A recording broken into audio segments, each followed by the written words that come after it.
Hortozik doan hizkuntza honek, beti hanketako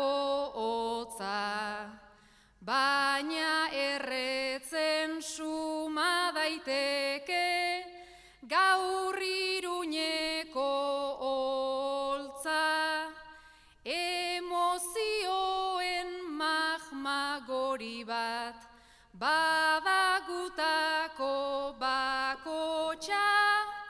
ustekabean lertzen denean,